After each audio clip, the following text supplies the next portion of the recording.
এইদিকে ভিডিও করছি, ঠিক আছে, আর ওইদিকে সামনে থেকে একজন ব্লগ করছে। শুনছিলাম বাড়ির সামনে মেলা বসেছে, তো হঠাৎ করে বেরোচ্ছিলাম, তো ওইখানে গিয়ে দাঁড়ালাম দুজন মিলে। তো গিয়ে দেখছি কি যে কিছু প্রোগ্রামের আয়োজন হচ্ছে, কিছু কম্পিটিশন আছে, তো গিয়ে একটু ওয়েট।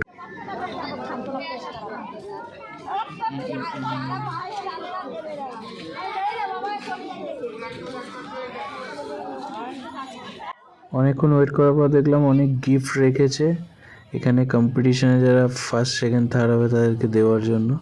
তো ওখান থেকে বেরিয়ে গেলাম।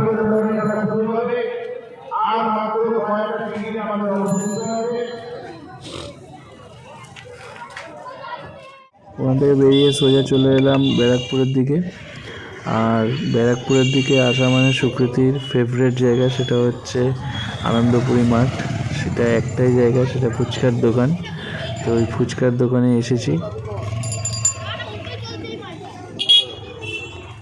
ফুচকার দোকানে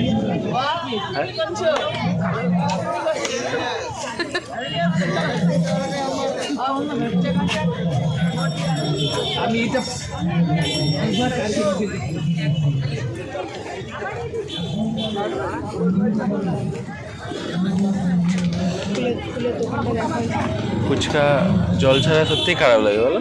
ভালো লাগে না, জল ছাড়া ফুচকা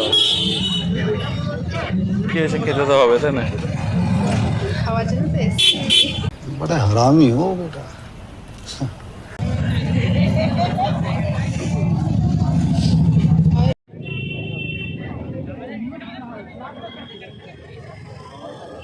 ফুচকার দোকানে যদি বাটি হাতে দাঁড় করিয়ে দেয়, নিজেকে বিশাল আনকমফোর্টেবল লাগে। আর এদিকে সুকৃতি ওরকমভাবে সেমভাবে দাঁড়িয়ে রয়েছে। আমার অলরেডি খাওয়া কমপ্লিট, আর ও ওয়েট করছে। আমরা এইদিকে ভিডিও করছি, ঠিক আছে, আর ওইদিকে সামনে থেকে একজন ব্লগ করছে। আমরা এইদিকে ব্লগ করছি, ওইদিকে সাইডেও একজন ব্লগ করছে। আর সুকৃতি ফুচকা কমপ্লিট হয়ে গেছে, দেখো ওরা ভিডিও করছে মেয়েগুলো। দেখো সামনে মেয়েগুলো ব্লগ করছে অলরেডি, আর এদিকে আমরাও ব্লগ করছি। ভিডিওটা এখানেই শেষ করছি। নতুন বছর সবার ভালো কাটুক, অ্যান্ড গুড নাইট।